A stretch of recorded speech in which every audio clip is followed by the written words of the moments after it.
Some rooms hold time differently than others. Room 412 at Wellington Memorial Hospital in Boston was one of those rooms. It didn't smell like hope. It smelled like antiseptic and grief, two things that, after enough weeks, begin to smell exactly the same. The fluorescent lights hummed with mechanical indifference.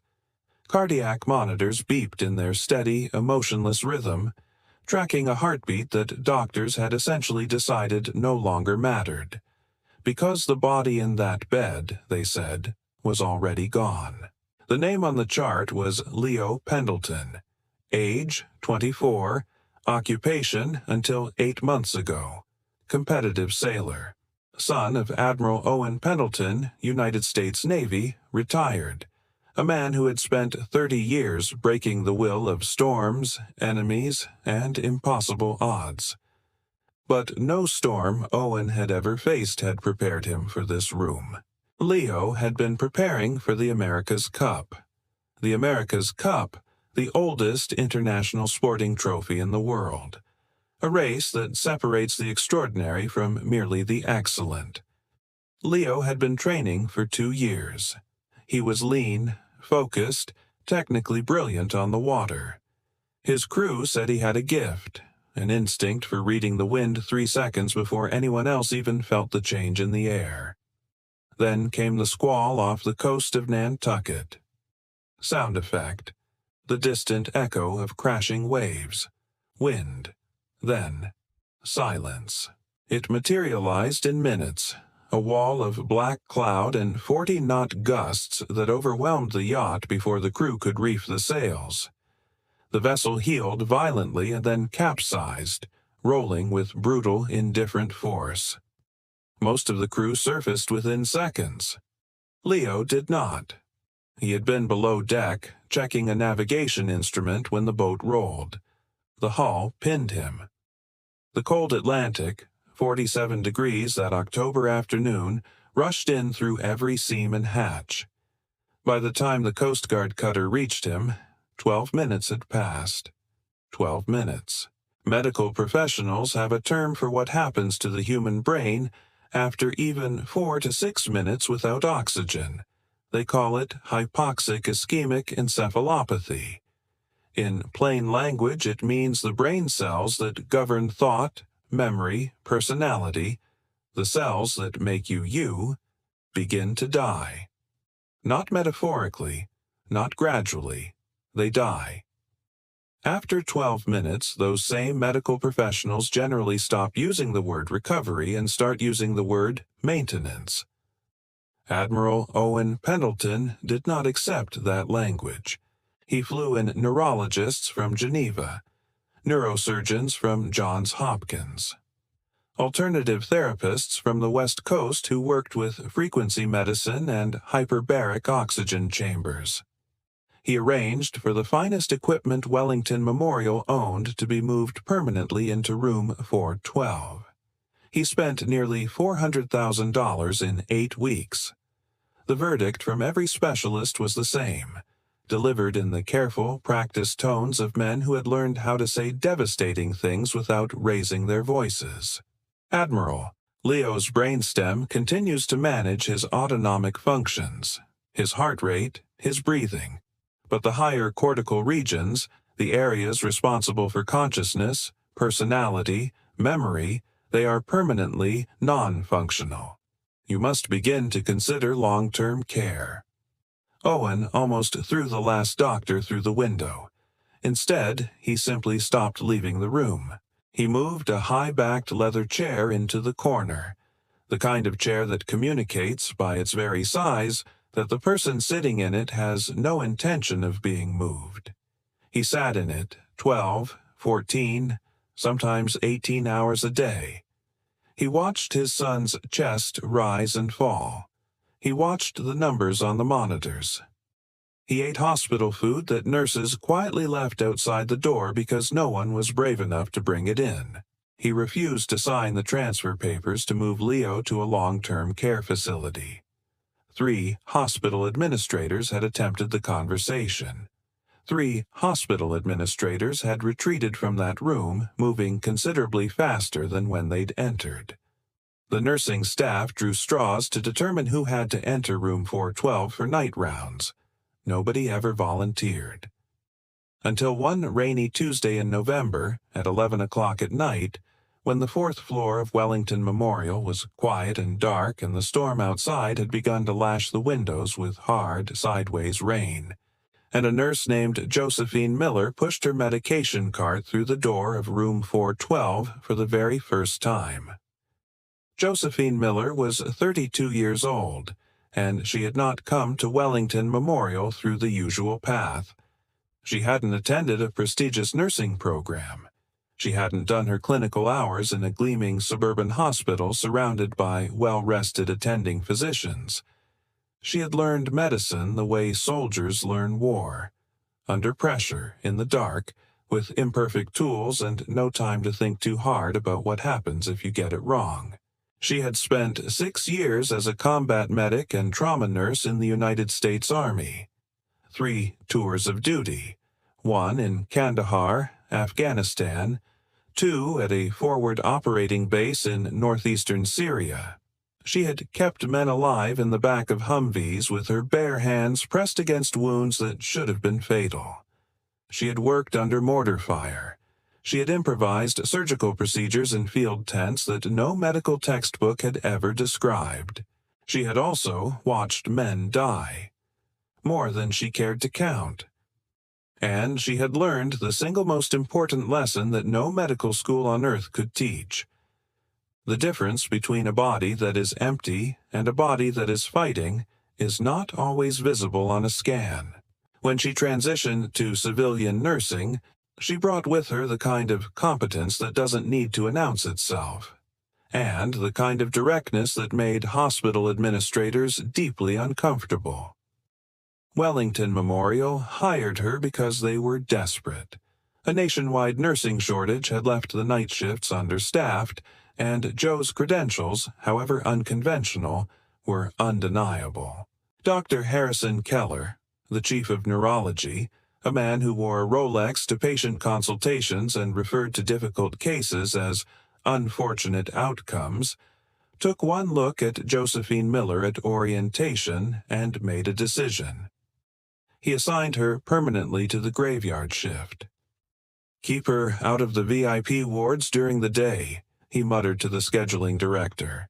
"I don't need a gritty military nurse upsetting the donor families."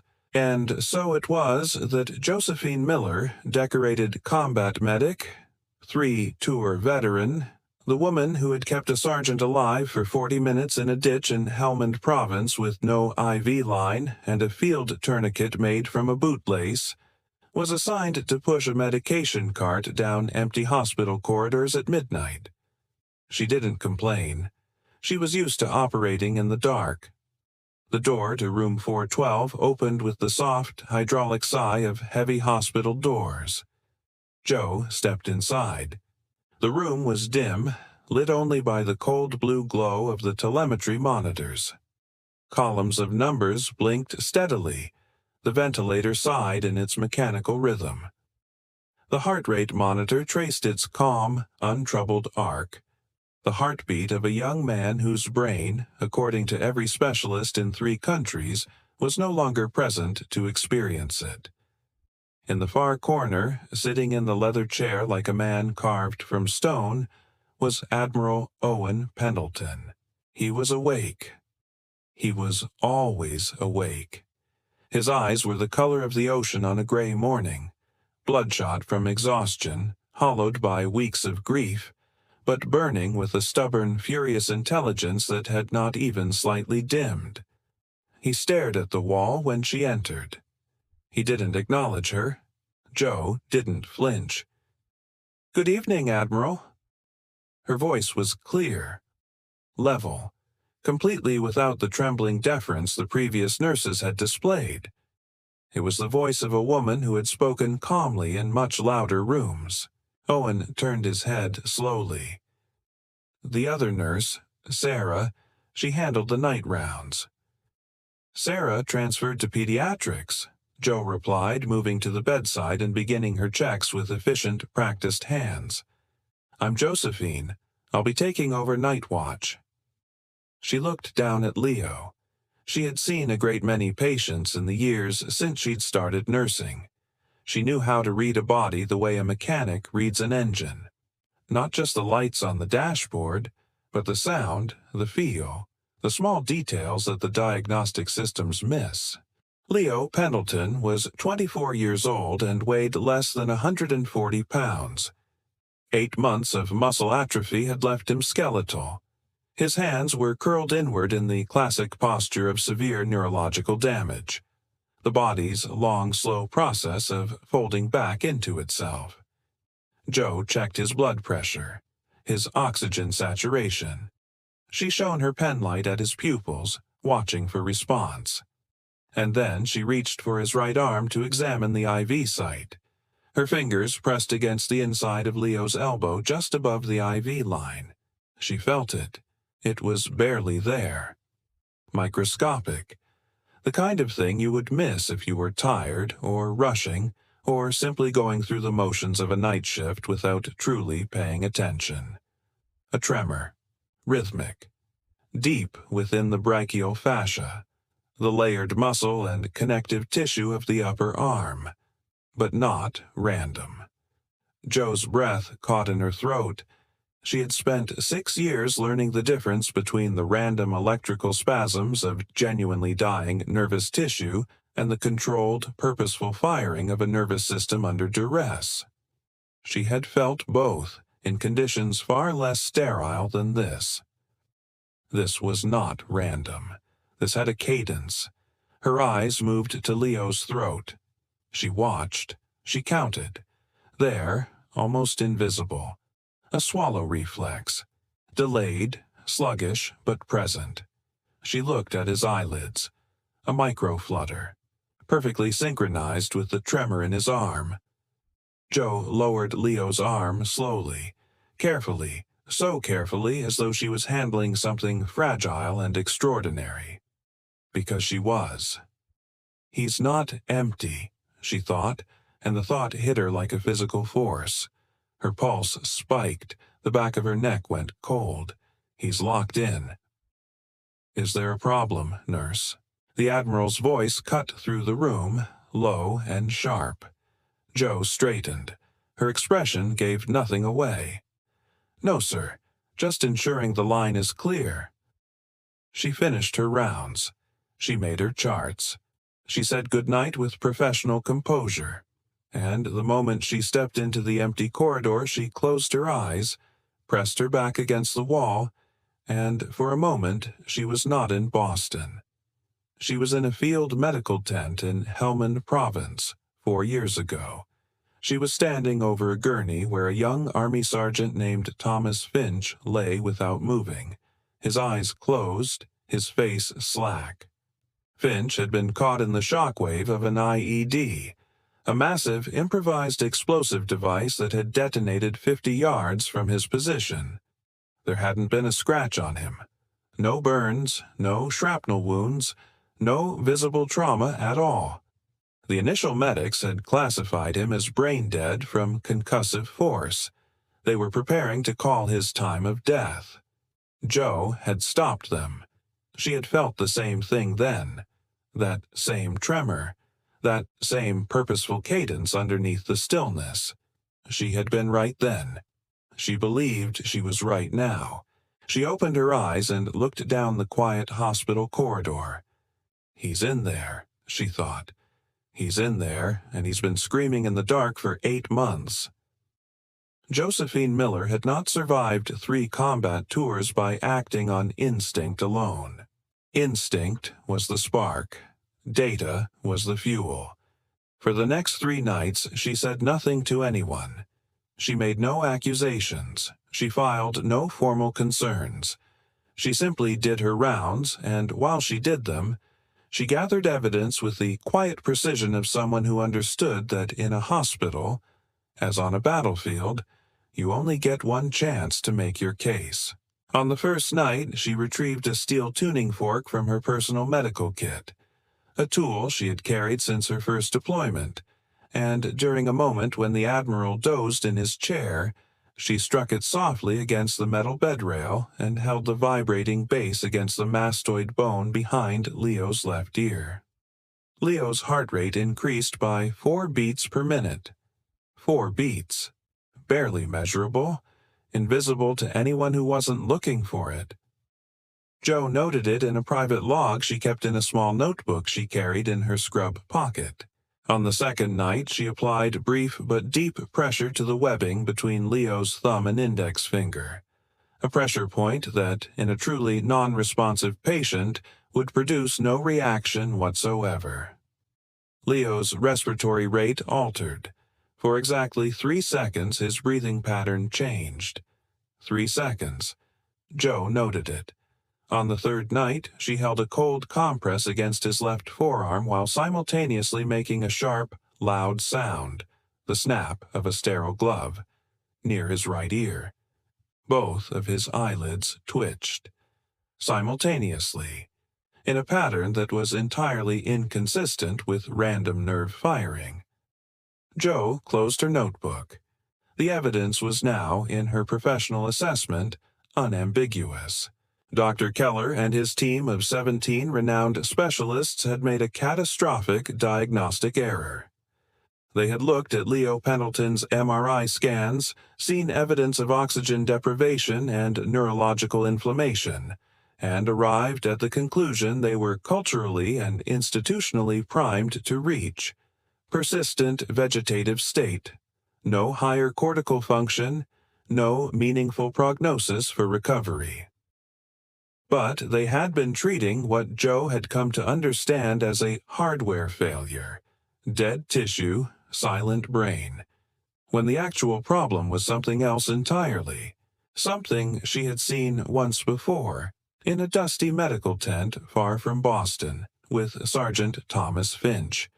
She called it, in her own terminology, neurological shock lock. The premise was this: Leo Pendleton's brain had not died during those 12 minutes beneath the freezing Atlantic. It had done something more desperate, more complex, and more ultimately survivable. It had shut down. Not the way a light turns off, the way a computer crashes and locks its own processes to protect its core data from corruption. The trauma of drowning, the cold, the panic, the suffocating pressure, the sensory horror of it had been so overwhelming that Leo's central nervous system had done the only thing it could do to preserve the consciousness inside it. It had severed the connection between his mind and his body. It had built a firewall, and behind that firewall, Leo Pendleton, the real Leo, the sailor, the son, the young man with his whole life ahead of him, was still there, awake, aware, unable to signal his existence to the world outside, trapped, completely and utterly trapped, for 8 months. Jo sat with that knowledge for one long moment in the silence of the hospital corridor. Then she stood up, squared her shoulders, and went to find Dr. Harrison Keller.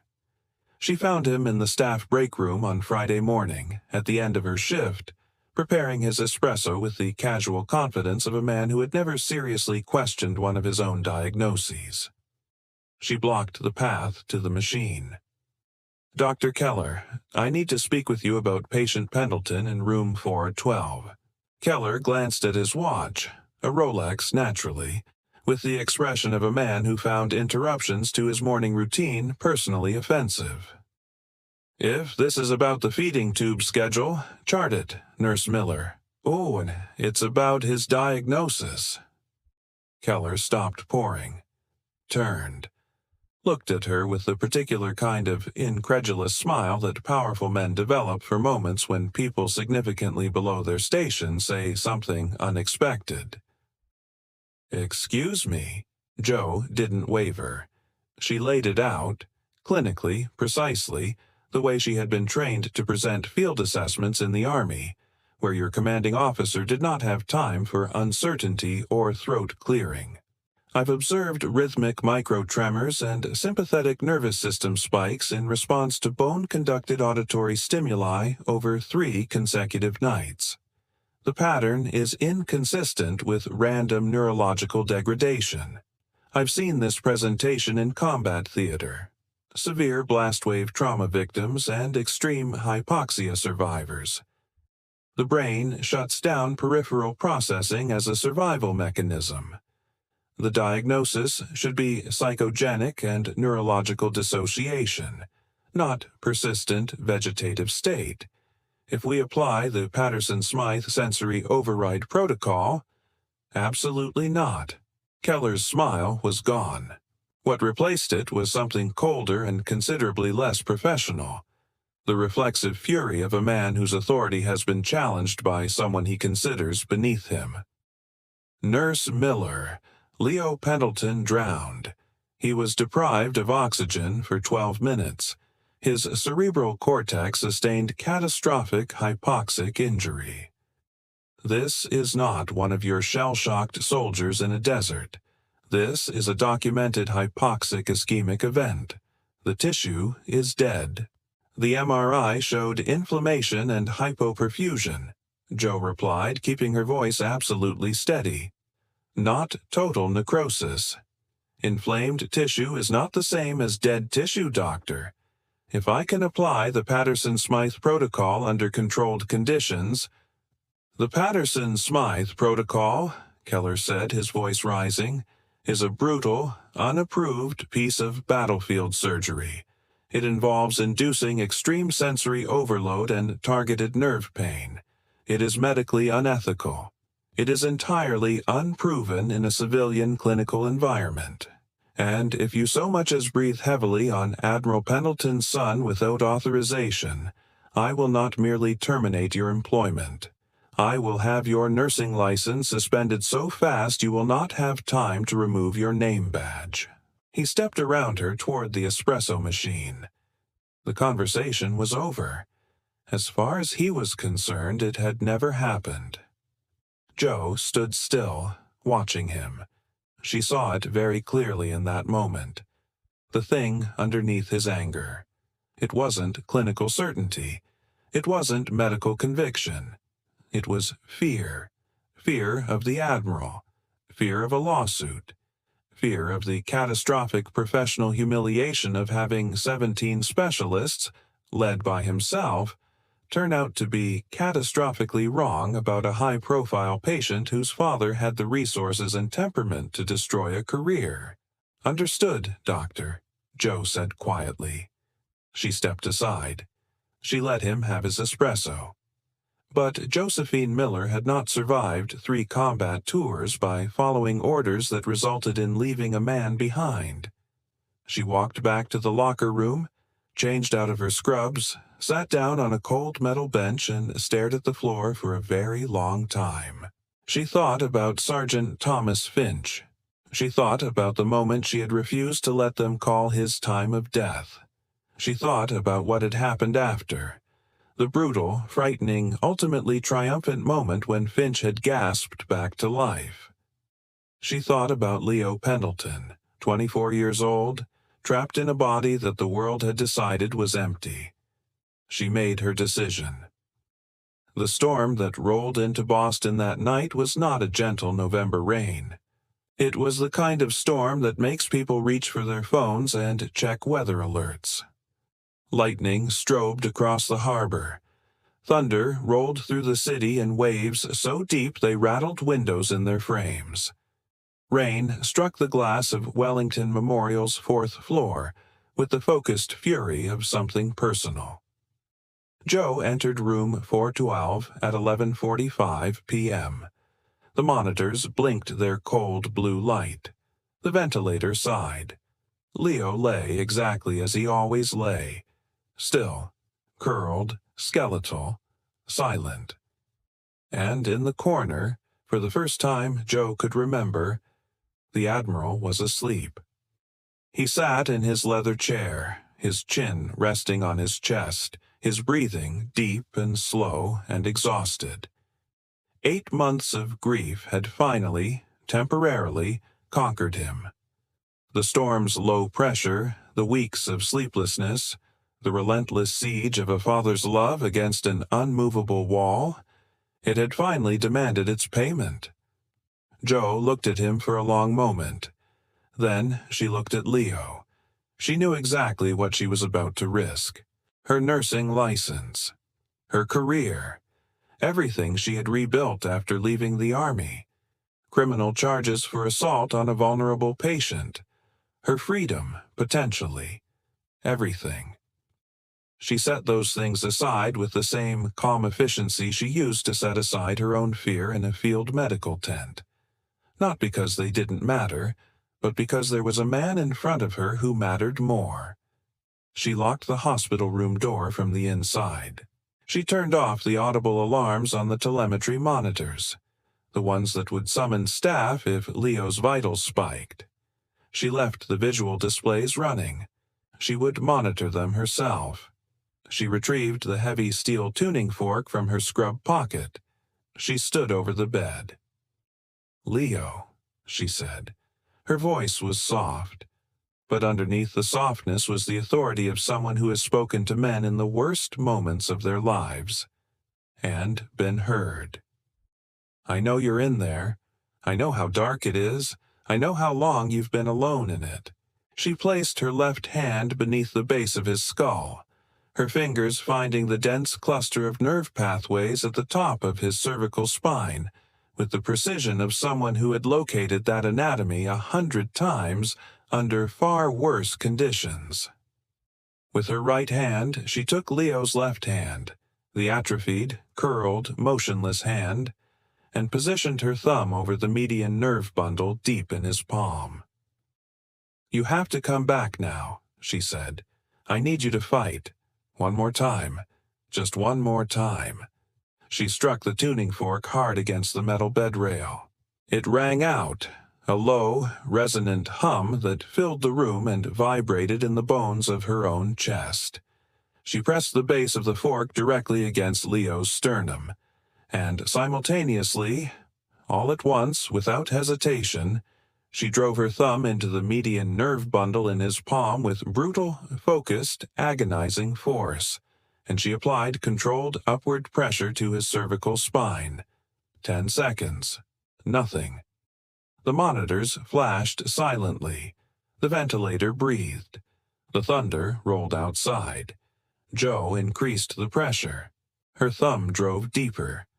The force she was applying would have made a healthy person cry out. She knew it. She kept going. "Come on," she whispered, sweat forming at her hairline. "Break the loop. Fight it, Leo. Fight." The heart rate monitor spiked. Then 95. Then 110. Then 140. Leo's chest hitched, a massive, violent, involuntary seizure of his diaphragm. And then, from the throat of a young man who had not made a sound in 8 months, came the most terrible and beautiful noise Josephine Miller had ever heard in her life. A gasp. A raw, ragged, desperate gasp. The gasp of a person who has been drowning and has finally broken the surface. Leo's entire body went rigid. His spine arched. The muscles in his arms, atrophied as they were, weakened as they were, corded with sudden, shocking force. Jo held on. She did not release the pressure. Her arm was shaking. "That's it," she said, her voice cracking. "Stay with me. Stay with me." And then Leo's left hand, the hand that hadn't moved voluntarily in 8 months, the hand that 4 different neurologists had classified as permanently paralyzed, closed around her wrist. Not a spasm. Not a reflex. A grip. The grip of a drowning man who has found something solid. Jo gasped in pain. The force of it sent electricity shooting up her arm. But her face broke into a fierce, involuntary, luminous smile. Admiral Owen Pendleton had been asleep. He had not, however, been deeply asleep. 30 years of naval service had permanently altered the architecture of his unconscious mind. He didn't sleep so much as cycle through states of diminished alertness, always with some part of him monitoring the room, the sounds, the quality of the air. He heard the gasp, and he was on his feet before his conscious mind had fully engaged. What he saw when his eyes adjusted to the room's dim blue light was not a nurse administering care. He saw a stranger standing over his defenseless son, applying what appeared to be agonizing force with both hands while Leo's body convulsed on the bed. Every combat instinct he possessed fired simultaneously. "Get your hands off my son!" His voice was not a shout. It was a detonation. It shook the window frames. It silenced the storm outside for one surreal instant. He crossed the room in 3 strides, his hands already reaching. He was 61 years old, and he moved like a man who had never once in his life hesitated when action was required. His hands clamped on Josephine's shoulders. He hauled her backward with the controlled force of someone who had physically restrained panicking sailors in emergency situations. Jo left the ground. She hit the floor hard, her shoulder striking the base of the medical cart. Trays rattled. A box of sterile gloves scattered across the tiles. Owen planted himself between her and the bed. A human wall, immovable, furious. "Don't you move," he said, his voice dropping now to something more dangerous than a shout. The low, controlled register of a man entirely prepared to do serious harm. "What were you doing to him? What were you doing?" Jo was on the floor. Her shoulder was screaming. Her wrist was screaming louder. She did not cower. She pointed. "Look at him, Admiral." Her voice cut through his fury with an authority that stopped him as surely as a physical force. It was not loud. It did not beg. It commanded. "Stop looking at me. Look at your son." Owen turned his head, and he froze. Leo was not lying in the passive, slack-jawed stillness of a coma.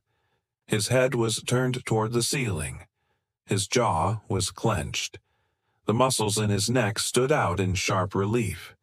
His chest was heaving, pulling deep, labored breaths that sounded like a man surfacing after being held under water.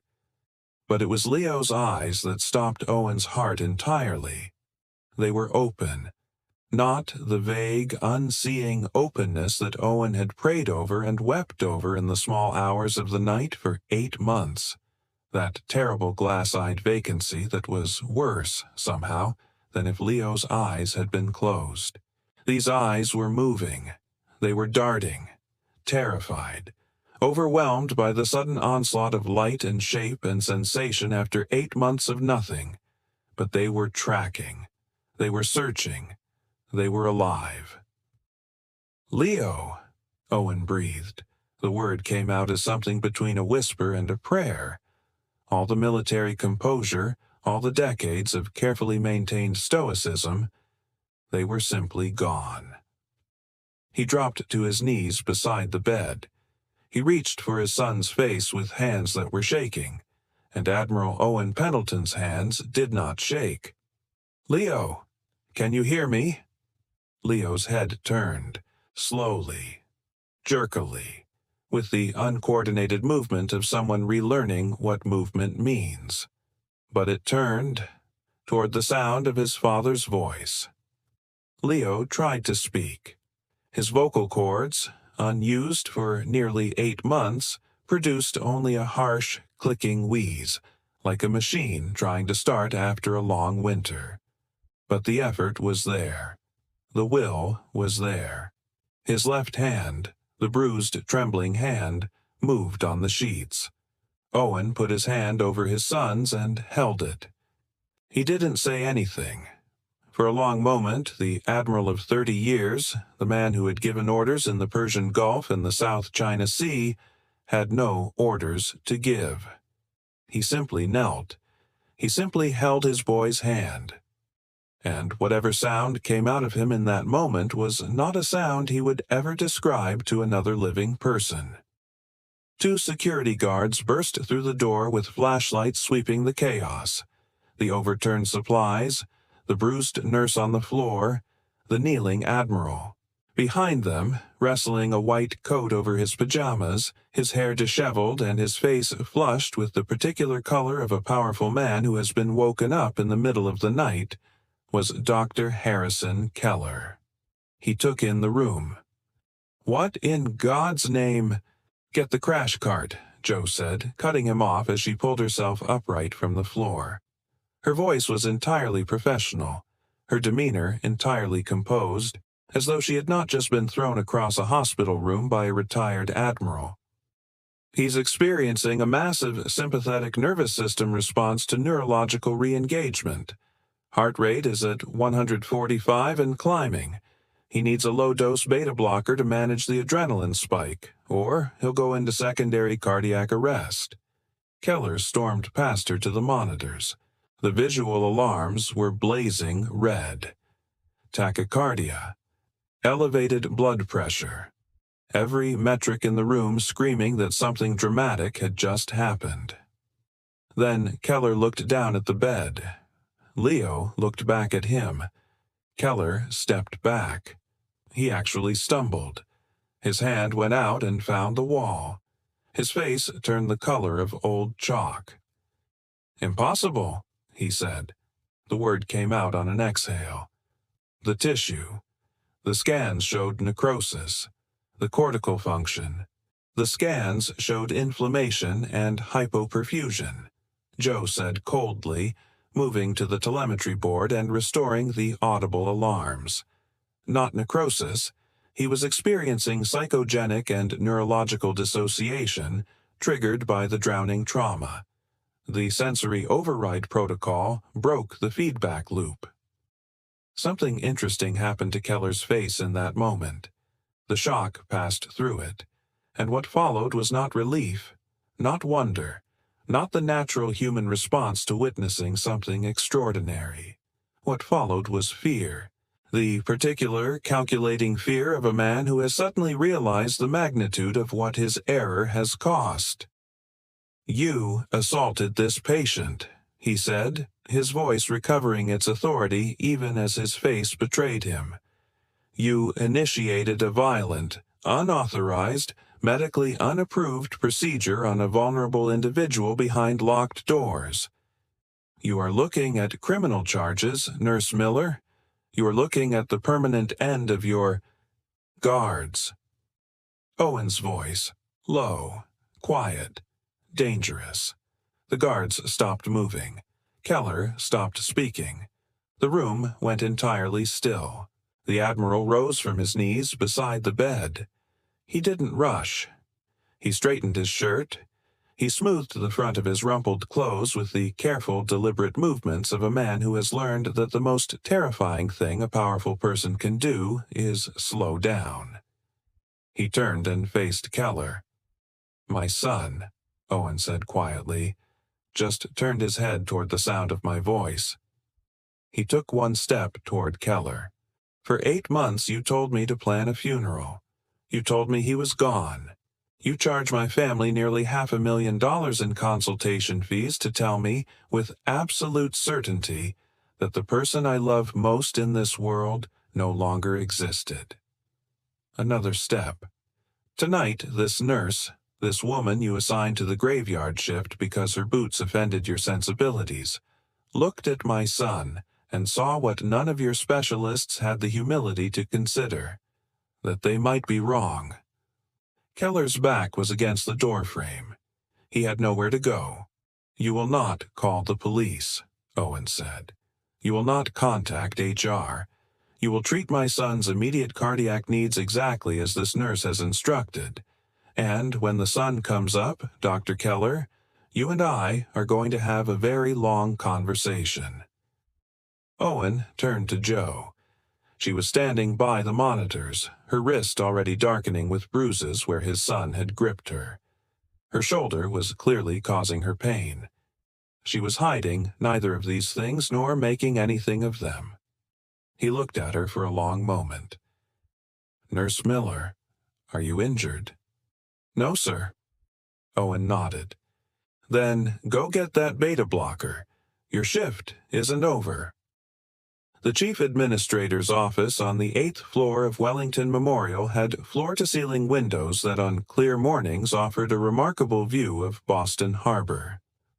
On this particular morning, the harbor was gray and the windows were spotted with last night's rain, and the view was the last thing anyone in the room was thinking about. Joe sat in a stiff chair across from Dr. Keller and a woman from the hospital's legal department named Diane. Between them on the mahogany desk was a thick file. The conversation was going the way such conversations always go when institutions are frightened. Diane used words like liability and unauthorized procedure and high-profile patient. Keller used words like butchery and lucky and temporary erratic reflex state. Joe answered every question with the calm, unhurried precision of someone who has already made peace with whatever happens next and is simply waiting for the other people in the room to catch up. Then the door opened. Admiral Leo Pendleton walked in wearing a Navy suit that had clearly been pressed that morning by someone who understood that clothes are a form of communication. Behind him walked a man with a leather briefcase who did not need to introduce himself to be understood. The Admiral did not sit down. He stood behind Joe's chair. "Good morning," he said pleasantly. "This is Mr. Hayes. He represents my family's legal interests." Mr. Hayes opened his briefcase and placed tablets on the desk in front of both Keller and Diane. "While you were sleeping," Owen said, beginning to pace slowly behind Joe with the measured tread of a man on the deck of a ship he commands, Mr. Hayes transmitted the raw telemetry data from Leo's monitors over the last 3 nights to the chief of trauma surgery at Walter Reed Medical Center, a man who served under me in Fallujah, a man with no institutional interest in this hospital's reputation. Keller was looking at the tablet. His color, which had begun to return, was leaving again. His assessment confirmed everything Nurse Miller documented. Micro-tremors, sympathetic nervous system responses to auditory stimulation, signs that my son was conscious, aware, and entirely unable to communicate that awareness to anyone around him. Owen leaned over the desk. His knuckles pressed against the mahogany. "Signs," he said very quietly, "that you missed. All 17 of you. Because you were too invested in your initial diagnosis to revisit it, because it was easier and considerably cheaper in terms of professional ego to warehouse an inconvenient patient and tell his father to plan a funeral."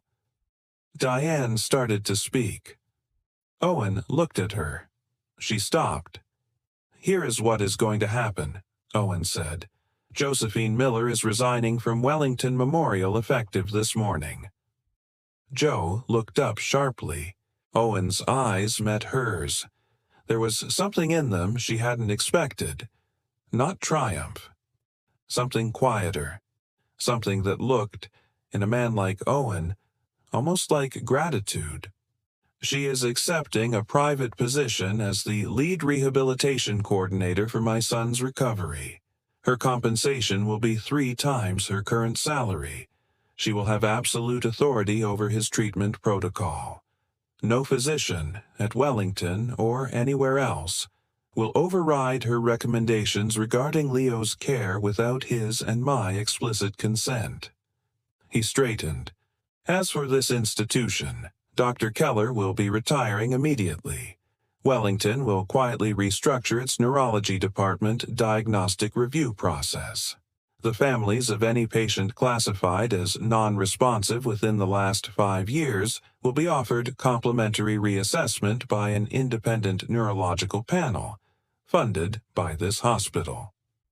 He picked up his gloves from the back of Joe's chair.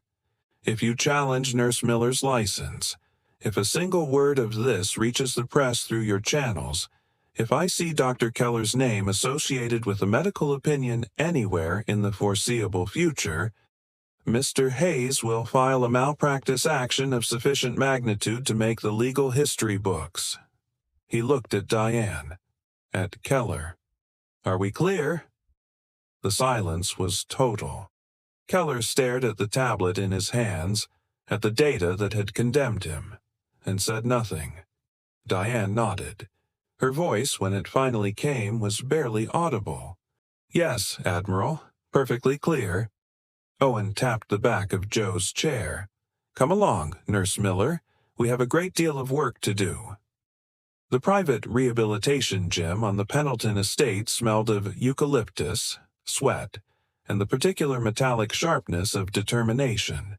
It was a large, light-filled room, converted from what had been a formal dining room that Owen had decided 6 months ago he had no further use for. The dining table was gone.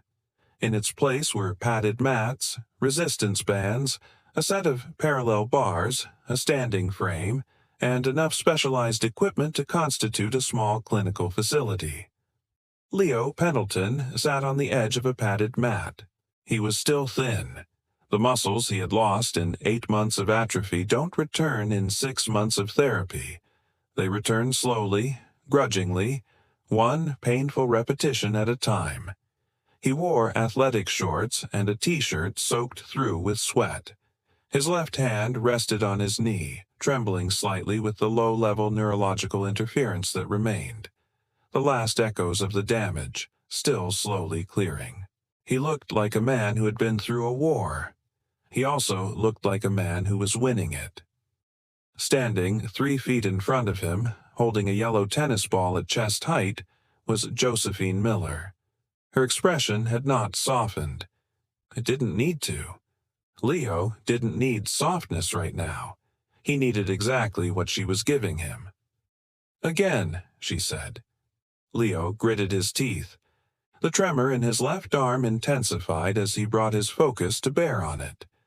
The way you stare at a locked door when you've spent months trying to open it, when you know the key exists and you just need to find it again. His arm rose, slowly, agonizingly. His hand opening by degrees, his fingers spreading, the neural pathways firing in the specific sequence that his brain was slowly, painstakingly relearning how to command. He didn't catch the ball. His arm swept across and knocked it out of her hand. It bounced away across the hardwood floor with a bright, cheerful sound. Leo slumped forward, his hands on his knees, chest heaving. Then he looked up at her. His speech was still slow, still slightly slurred at the edges, the vocal pathways taking their time to smooth out. But the mind behind the eyes was sharp, fully present, fully, irrevocably Leo. "Got it," he said. Joe reached down and picked up another ball. "Sloppy execution, sailor." She held it up again. "Take 2 minutes. Then we go again." In the doorway, Admiral Owen Pendleton stood with a cup of black coffee. He watched his son. He watched the nurse. He had stood in the doorways of command centers during international crises. He had watched younger people make decisions that determined whether other people lived or died. He had seen courage in 100 different forms. He had never seen anything quite like this.